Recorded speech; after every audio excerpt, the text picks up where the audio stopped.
అందరికీ నమస్కారం అండి. ఏపీ ప్రజలకి ముఖ్యంగా అందరికీ నమస్కారం. ఇప్పుడు జరగబోయే ఎలక్షన్లో మీ ఓటు చాలా కీలకం. దయచేసి గమనించండి.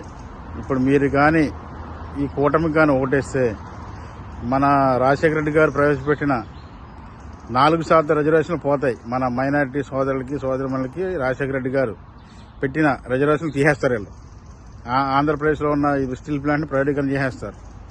వాళ్ళు మనకి ఏ విధంగానూ ఉపయోగపడరు.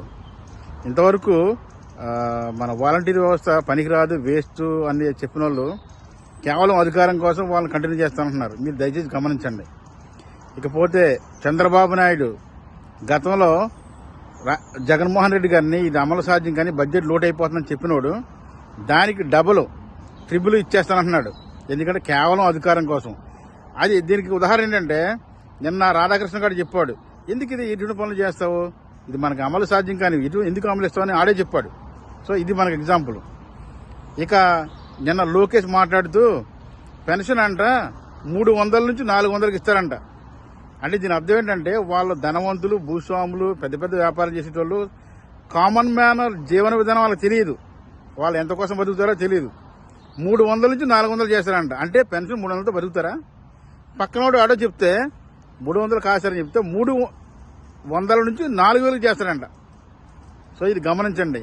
వాళ్ళ కేవలం పక్క రాష్ట్రంలో ఉంటూ ఇక్కడ అధికారం కోసం వచ్చిన వాళ్ళు. ఇక పవన్ కళ్యాణ్కి వస్తే వీళ్ళంతా ఇప్పుడు జబర్దస్త్ షూటింగ్ అంతా టీం వచ్చారు. వీళ్ళంతా లేరు, ఇప్పుడు వెళ్ళిపోయారు.